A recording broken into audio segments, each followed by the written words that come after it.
NBA trade deadline week is here. What are the Jazz options? What will they do? Plus, what a super fun night. And the defense arrived for the Utah Jazz last night. It's all next on Locked on Jazz.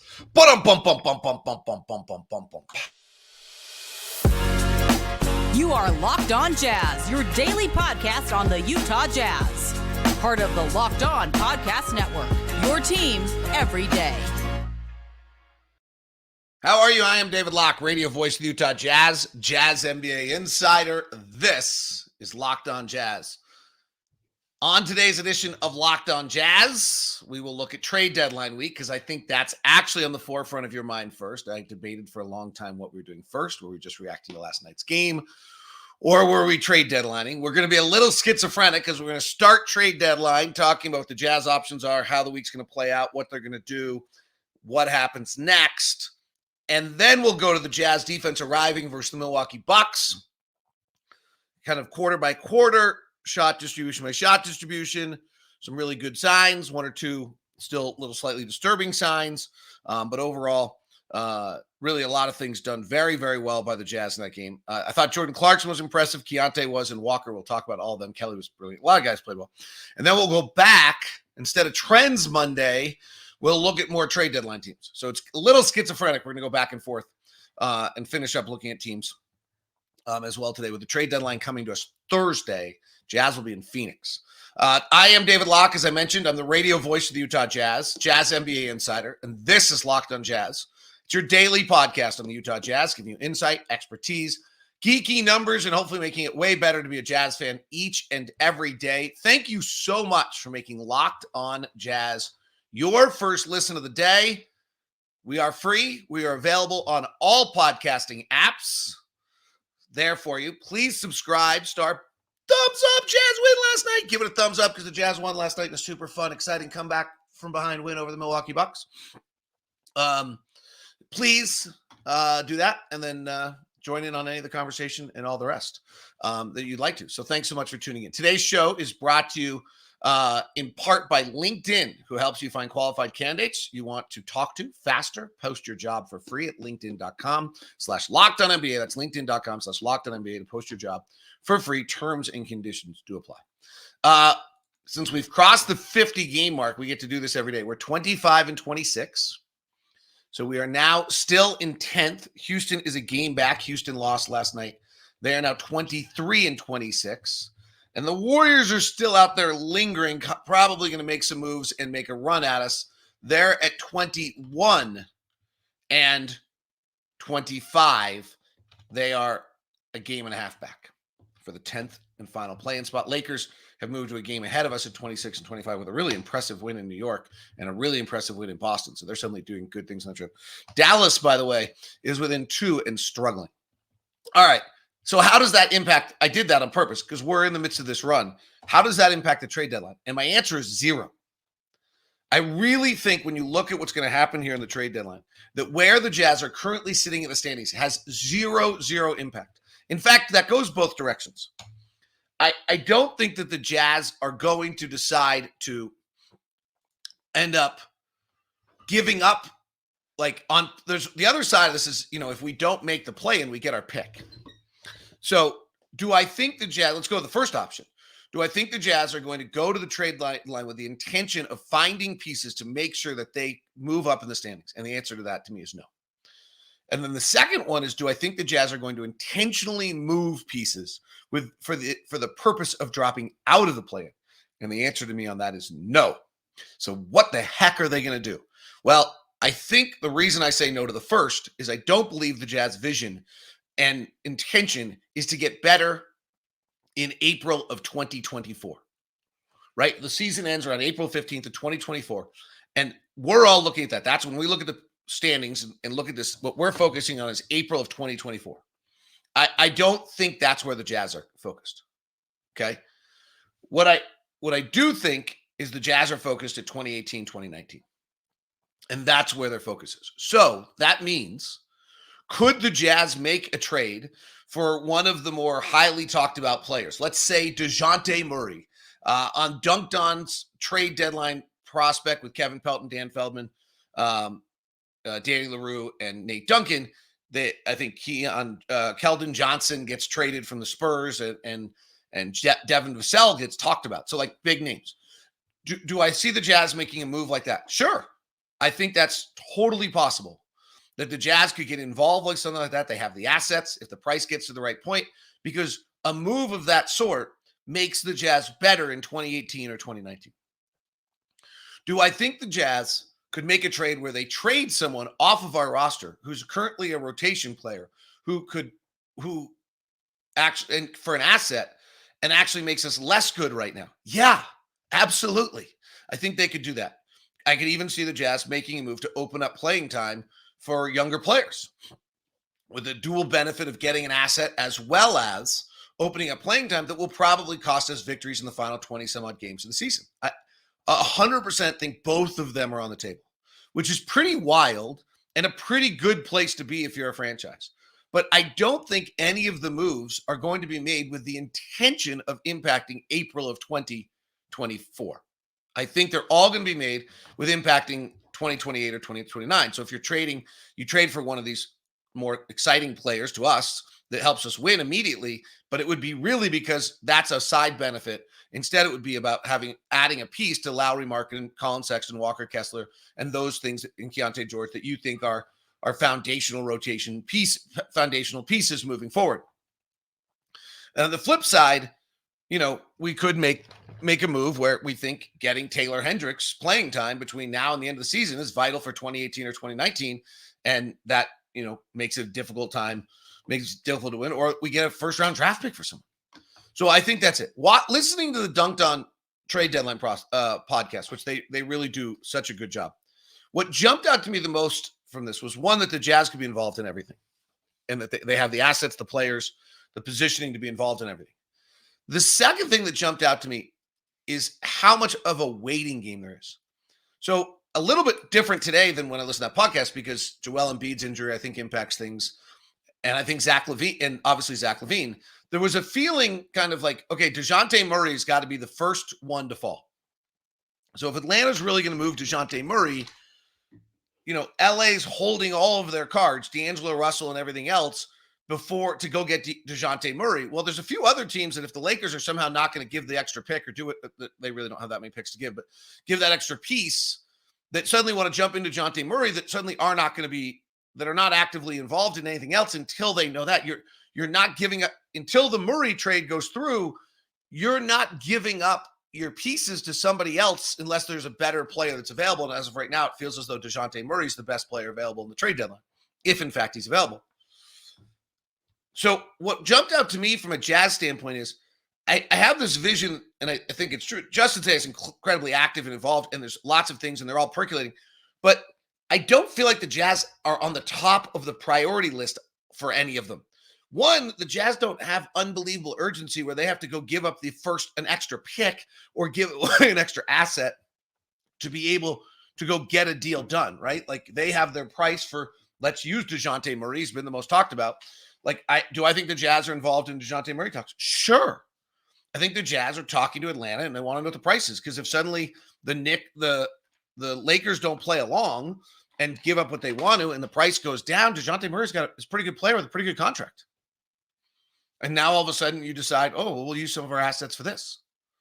But if until that moment, the other teams you might want to play around and do a deal with are probably not going to be able to get involved. Or I'm trying to think of a team. I am, I'm boring, by the way, here this time of year. I fully understand what our players are going through, and this sucks for them. And so I am trying not to say names of players, and you will not hear me say names of players this week for us, because it's just too raw and too real, and their wives and family members and parents are listening to this, and it just doesn't do anyone any good. But it's real. Let's not deny it's going on. They're all going to take a big, huge, deep sigh of relief. All of them will take a big, huge, deep sigh of relief on Thursday when it's over. But let's say that,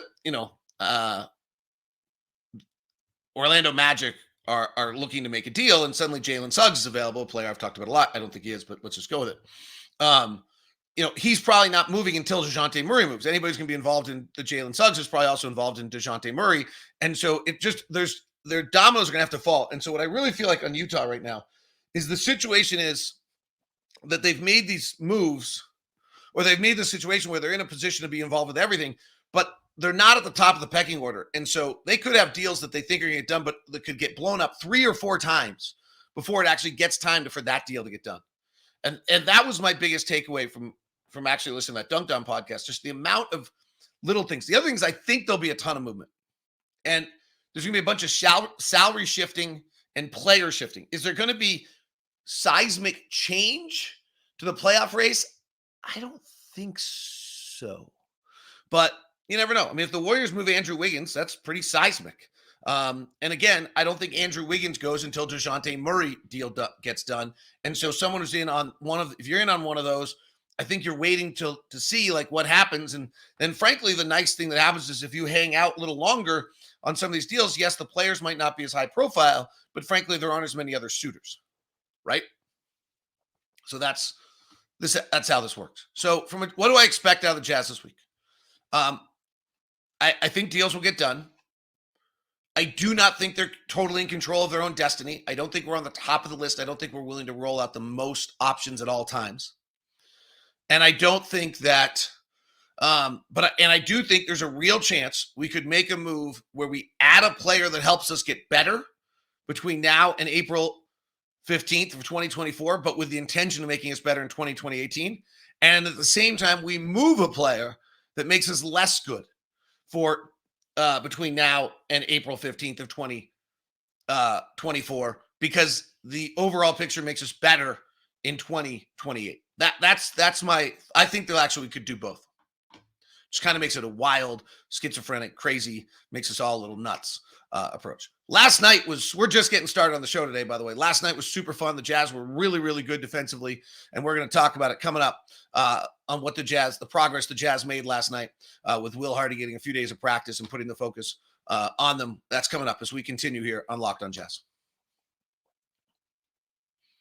Today's edition of Locked On Jazz is brought to you by Murdoch Chevy, located in Woods Cross and in Logan. The Chevy trucks. That's Americana. The Murdochs are right there with you with 80-plus years in Utah, a combination that is absolutely fabulous, the Murdochs and Chevy. The Silverado truck is the King Poobah. You feel like you're just riding up above the world, having a great time, and feeling like you're in total control. The Colorado's the smaller, zippier truck, and they're all at Murdoch Chevy, located right off the freeway in Woods Cross on your way up to Bountiful in Woods Cross. So make sure you stop on by. If you're going to stop by, feel free to email me first. We'll get you the VIP experience courtesy of Locked On. The SUV lineup, the Tahoe and the Suburban are on the top leg of it. The tracks there for you as well, plus the Blazer and the Trailblazers, the improved Chevy lineup of trucks. That's all at Murdoch Chevy, located at Woods Cross and in Logan. If you're going to stop by, email me first. Let's get you taken care of and give you that VIP experience that you deserve with Locked On. Today's show is brought to you as well by LinkedIn. LinkedIn.com/LockedOnNBA to post your job for free. That's what you want to be able to do. You want to post your job for free at LinkedIn.com/LockedOnNBA. LinkedIn isn't just another job board. It's a vast network with more than 1 billion professionals, which makes it the best place to hire. It gives you access to professionals you can't find anywhere. LinkedIn does this all while making the process easy and intuitive. I like numbers, so how about this? So easy, in fact, that 86% of small business get a qualified candidate within 24 hours. LinkedIn knows that small businesses are wearing many hats. Yes, they are, and might not have time to hire resources. LinkedIn is constantly finding ways to make the process easier. They even just launched a feature that helps you write job descriptions, making the process easier and quicker. 2.5 million businesses use LinkedIn for hiring. Go to LinkedIn.com/LockedOnNBA to post your job for free. Thank you so much for making Locked On Jazz your first listen of the day. Locked On has launched the first ever national sports TV channel on streaming 24/7 TV channel on YouTube. It's called Locked On Sports Today. It's also available for you now on Amazon Fire Television with Locked On Sports Today. In fact, it's up on my right now. All right. we played defense. It was so fun. We were good last night. Having lost 6 of 8, ranking 30th in the league in defense coming into the game, the Jazz had a 108 defensive rating last night, which is terrific on a Bucks team that, while it was tired, is still a very good offensive team. Dame Lillard did not look quite right last night. Give the Jazz credit, but he didn't also look right. He looked old. He just did not look good last night. I'm sure he'll bring it back together. But really terrific because Will Hardy we talked about in the pregame press conference. And the Jazz had their defensive rating in the previous 3 games was a 140, 130, and a 131. And last night, the defensive rating was a 112.5. That could have 2 days rest. Okay, lots of reasons. I don't care. It just was nice to see. The other thing was last night we forced 12.5% of possessions as turnovers, and the 3 previous games was 7, 7, and 5. We literally had stopped turning it over. And the third one was we had started to allow a tremendous amount of offensive rebounds, and last night the Jazz were in the 95th percentile in defensive rebounding. At 85% of all of the misses they garnered themselves. That's one of the best ratings. That's the second best defensive rebounding performance of the Jazz all season long. And Will Hardy last night, when I asked him pregame what was going on with the defense, he said it was 2 things. He said it was transition, and he said that it was rebounding. And that's the second best rebounding night of the year. Last night, the transition was still pretty frequent.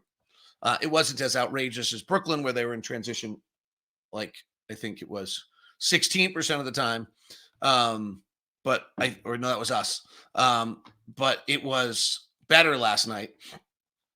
In defending in transition, we still allowed a tremendous amount of transition. Now, the cleaning the glass numbers I'm using are an estimation and not actually always accurate, but they're an estimation based on the box score. But the bigger story is that when the Bucks were in transition last night, we defended it well. The combination of the 3 previous games was that not only were we allowing teams to be in transition a tremendous amount, we weren't defending it. The Knicks were actually at 2 points of possession in transition, according to cleaning the glass. Again, that's a little bit of a box score estimation, So it was great. Last night in the first quarter, our defensive rating was a 104. We set the tone early. That's really, really good. League average offense is, up towards it's not quite 120 right now, but it's just getting awfully close. It's about 117, I think, or is the 116.3. But if you go just grab the last month since the top of the year, go since January 1st, the offensive rating in the league is 117. So keeping someone to 104 is great. The second and third quarters weren't super. We got hit by the 19-2 run in the second quarter. It was a 137, and the third quarter was a 133. But if you actually dig into it, what happened in those quarters is the Bucks made just kind of some unnatural shooting things took place in those quarters. Because you weren't allowing a bunch of offensive rebounds, and you weren't doing everything a little bit better. The Bucks above the break 3. Or they were 5 of 11 on threes, which is just a little high, right? That's 1 or 2 buckets. And their mid-range game, non-paint restricted in the second quarter, was 6 of 10. Okay, well, that should have been 4 of 10. And then they should have missed it. And suddenly if you start adding those up, then you get you're back into the ballpark. Giannis was 4 of 4 on jumpers last night. In the third quarter, same thing happened. But their 3-point shooting, again, was 6 of 9 in the quarter. Good night. Actually, it was 6 of 10 in the quarter. Still, same concept. And their non-paint restricted was 4 of 6.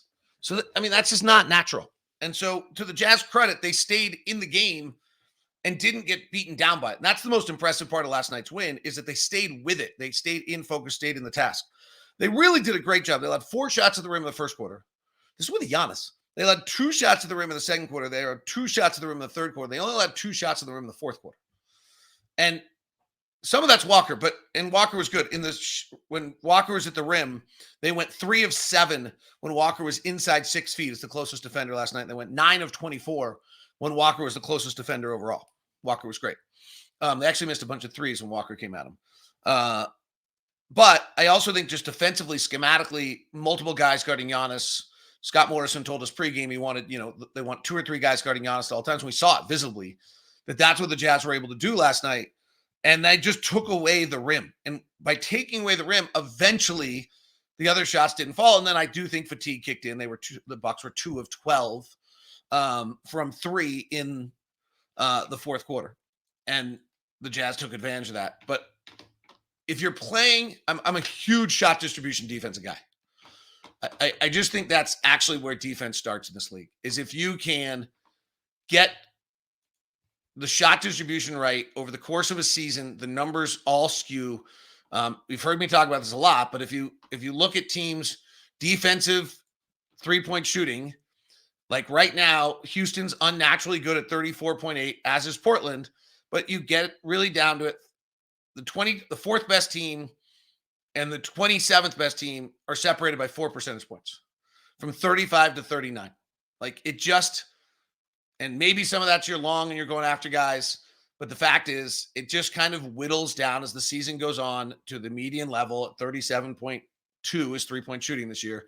And that's where you are. And so if you can make sure that teams are shooting first, not the rim, second, non-corner threes, and third, above the break threes, and you really can't take away all three, you're in pretty good shape. The Jazz are the 11th best team in the NBA at location effective field goal percentage. We are the 13th best team at denying the rim.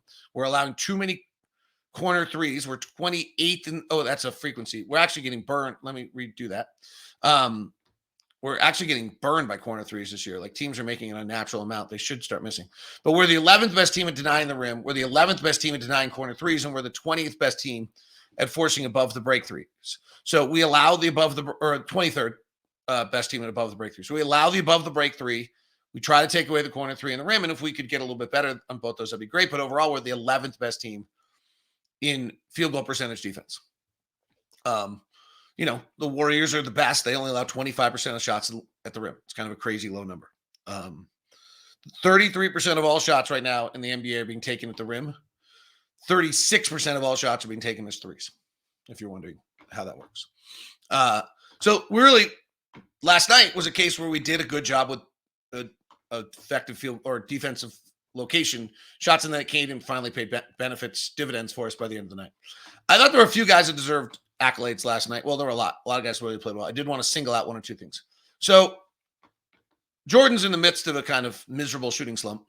I think he's like 5 his last 30 from 3 or something terrible. And I thought there was an interesting moment last night where he took a shot and it got, as a fan of the team, it got my ire. And it was like, come on, Jordan, like self-awareness. And then he showed perfect self-awareness. Like he took a heat check. Like, do I have it? Can I carry this team late? Nope, I can't. I still don't have it. And from that point on, I really thought he played just a really heady, smart game. There was about 4:49 left in the game, and he pulls up for 3. It was not a great look, and he missed it. And he actually gets a layup attempt right after that he misses. But then from the rest of the night, he didn't take another shot. But he also just conducted the offense and collected things. What I thought was too bad when I went back and looked at it, he actually didn't get credit for any assists in the final 4:43. But I thought he was really, really good at moving the basketball, right? Like Kessler hits Keyonte for a dunk, which is probably, I think, may have started off it. Clarkson does get the one shot off the Olynyk cutting layup off an Olynyk in there, where he's to my point, he's like moving without the basketball and playing the game correctly, understanding how I can be helpful to this team right now. And then Keyonte hits the really aggressive threes in the game winner last night. That was pretty awesome to see Key get it going. This is, in my opinion, an important stretch for Keyonte. And here's why. And I know this might sound stupid, but if you shoot below 40% from the field and below 33% from 3 in your rookie year, the track record's not super. Now, that doesn't just automatically mean that, like, if you don't do those things, it's a problem. But to me, there is something to it. And he's got 20 games to move past those two numbers. Like, can he, in the last 20 games of the year, shoot 42, 43% from the field and shoot 35, 36% from 3 and just have both those numbers pop out of that category? And then that's the progression and shows the growth. And I think it's important. It sounds kind of silly, but like January, he shot 39%, 30% from the field and 30% from 3, and clearly kind of hit the rookie wall. Now, can you bound out of it? And can you show in the final 23 games that you can actually get the ball to go in? Like, I think it's It's super important. And if you look at his last 4 games, we're beginning to see really, really nice signs that he's taking 10 shots a game, 11 shots a game, he's shooting 53% and 40% from 3. That's the hottest he's been all year. That's more than I would expect. But I do think that this matters a little bit for him to be able to start making some of these shots with this aggressiveness. And I think it's important, frankly, here's what I think is most important in regards to this, is that he, before this last 5-game stretch or 4-game stretch where he's played well, the previous 5-game stretch, he shot 22% from the field and 29% from 3, and he didn't go in the tank. To me, that's actually probably the most important thing, is that the Houston, New Orleans, Washington, Chicago, OKC stretch, he shoots 22%. He doesn't make a 2 for a while there. I think he goes 3 straight games without making a 2, and I think he makes 2 2s in 5 games while also not shooting particularly well from 3. It was a tough stretch. I think he hit the rookie wall. He looked tired. We talked about it on the show. He didn't seem to be engaged the way he had been all year. And now we're seeing him, much more aggressively. He talked about a conversation he had with Evan Brads, who just kind of said, let's go, be you. It's good for the team. And we're seeing that. So let's see what we see next. I do think it's important that he makes some shots and gets those numbers up. And I do think that, but I think that the best part is the fact that he's come out aggressively after a bad stretch. That tells me a lot about who the kid is. All right, let's look at a few more teams in the trade deadline. Ron and I talked about it last night on Postcast, and you can go back and listen to it, by the way. The closing lineup, obviously, last night's the story. 4 guys that just had not been playing particularly well or particularly often, and, Will rolls them out from that. All right, we're going to look at the Pelicans, the Knicks, the Thunder, the Magic, and the 76ers when we continue here on Locked On Jazz. Today's edition of Locked On Jazz in the next segment is brought to you by our friends over at BetterHelp. BetterHelp, convenient, flexible online therapy. Visit betterhelp.com/lockedonnba. When I think of BetterHelp, the way I love to talk about therapy. The way I like to talk about it is the fact that it is performance enhancing. That's how I view it. So think about your brain as a muscle and your actions and how do you control them, understand them, figure out what's going on. Why are you in the same rut all the time? Big or small, whatever it might be, it's important to find out what's going on and why your life is being lived the way you are, why your interactions are the way they are. And that's where therapy comes in as being something that I see as performance enhancing. Therapy may be different for everyone.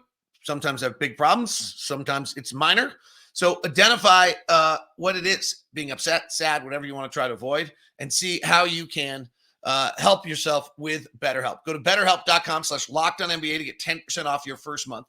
That's BetterHelp, HELP.com/lockedonnba for 10% off your first month with BetterHelp, HELP. Today's show is also brought to you by FanDuel, FanDuel.com/lockedon. It's Super Bowl week.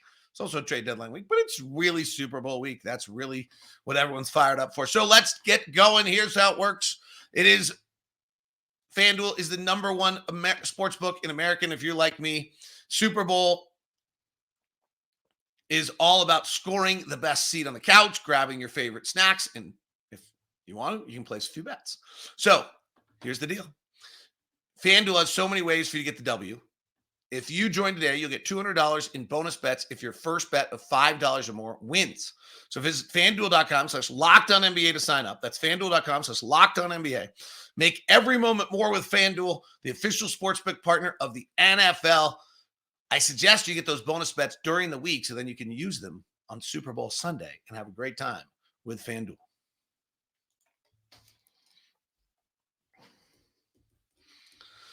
Jazz and the Thunder tomorrow. That game will be available on Sirius XM as well as Utah Jazz app and NBA app.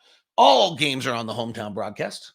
What's our week? Thunder, then we fly to Phoenix, then we come back to play the Warriors, the Lakers, and the Warriors, right? Isn't that what we're doing? Yeah. And then All-Star break. Our All-Star break 1 day shorter than it was originally, which is understandable. All right, let's take a look at some of these teams. We've been kind of just running through every team to try to understand what their possibilities are, what they might do, and where they are. Let's look at the Pels. Pels are really interesting. I think we looked at them a little bit the other day. In that, I think Dyson Daniels is an interesting piece for them. Former ninth pick of the draft, 20 years old, not shooting it well. 5-6 million. Would they be willing to move that to go get a piece that helps them? Larry Nance has been really vital to them, and Herb Jones at 12 million. I think, and then Jonas is a free agent at the end of the year. They're up against the tax. He's 31. I just think those are all interesting names that I'm sure they're banting about. Some are probably better offseason moves. New Orleans feels to me like they're really close, and they just haven't quite broken through to what they need to do. And so it'll be interesting to see. The Pelicans intrigue me a great deal in the trade deadline. Here's the Knicks are a team with Evan Fournier's 18 million. We all kind of know that's going to move, but they've already done the OG Anunoby deal. We'll see what else they pull off. Mitchell Robinson is likely out for the year, but they have him signed for another 3 years. Josh Hart's an interesting player who does a million things for them, but he also has a really nice, movable, tradable contract with $23 million on the backside as a club contract. So you just, again, if there's a piece out there, you can say it. And then they have a multitude of draft picks, as we've talked about in the past. So let's go to the Thunder, who have the Davis Bertans piece at $17 million. That's another one I think everyone thinks is going to move at some point here in the process. And then there's obviously a lot of question of whether Josh Giddey goes. So those three teams I think are really vital here in the trade deadline as you move. Orlando, to me, is just this team that's never made the shift. Jonathan Isaac at $17 million. Markelle Fultz at $17 million. Both, I think, interesting pieces. Markelle Fultz is extension eligible. That Gary Harris at $13 million. They've got lots. Joe Ingles, frankly, at $11 million with a club option for next year. They have a lot of movable pieces here. I don't know what player is going to become available that they would think is a piece of their future, but they also have a little bit of too many pieces. Mo Wagner, $8 million, could be interesting to people. Orlando could piece together some really interesting deals and is worth keeping an eye on. And at some point, they have to start figuring out who they're going to pay and who they're not going to pay. Jalen Suggs, who's been starting for them, is at $7 million this year and $9 million next year, and then restricted free agent extension eligible in the offseason. Obviously, they're going to play Paulo. They're going to play Franz Wagner. And then who are their next guys?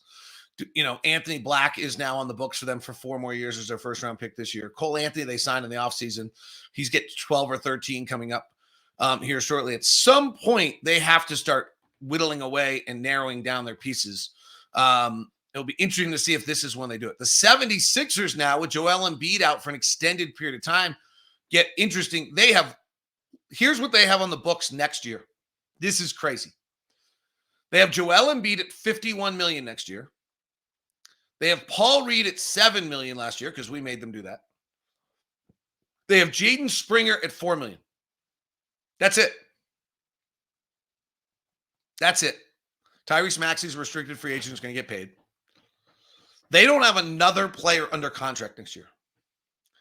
They have a tremendous amount of tradable deals right now. Marcus Morris Sr., $17 million. Nicholas Batum, $11 million. Robert Covington, $12 million. DeAnthony Melton, $8 million. All of them expiring deals. I think they want to keep their powder dry for free agency or something of the sort, but they have a lot of things they can do. They have their pick this year. Next year's pick goes to Oklahoma City. I think they get the least of the pick in 2026 from Oklahoma City. In 2027, their pick is protected and then either goes to Oklahoma City or Brooklyn. So they don't have a lot of picks, but they have the most flexibility and the craziest cap space of any team in the NBA. Phoenix needs to add to their roster. They have their 2024 pick, but it's the least favorable of Phoenix, Memphis, and Washington. Their 2025 goes to Brooklyn. Their 2026 is the least favorable of Phoenix, Orlando, and Washington. 2027 goes to Brooklyn. 2028 is a swap, and 2029 goes to Brooklyn. So they have no picks to move, and they have almost no contracts to move. They're not moving one of their big threes. Nurkic is $18 million. Grayson is at $9 million, playing brilliantly, and is an unrestricted free agent at the end of the season, could be hard for them to re-sign. Nazir Little is probably the piece they're willing to move, who's at $7 million. And I'll be honest, I'm surprised he's not better. He's got 3 years left on his deal. I really would love if I had scouts on him. Eric Gordon, Josh Okogie, Damon Lee, Takeda Beach-Job, Drew Eubanks, Yuta Watanabe all have player options next year. All are $3 million contracts. They're really going to have a hard time piecing together in a salary to get a deal done. Nazir Little is interesting to me. I always thought he should be better than he is. But he's a career 30% three-point shooter. And so until at 6'5", he can do that, shoot the three, he's not. But he opened, for a portion of his career, he's at 35, 36, and this year's at 30. And his minutes have just never been more than 13, no matter what team he's played for. At some point, you have to kind of believe he is what he is. But that's an interesting player to me. All right, that is our look. We'll continue to look all week long. Jazz with a great win last night. Hope you had fun with it. We'll get back with you tomorrow. Continue to look at trade deadline. Get ready for Oklahoma City Thunder. Jazz tonight getting the day off. Now we will take you to the first ever 24/7 national sports channel. It's called Locked On Sports. Today, it's also available on Amazon Fire TV. Check it out.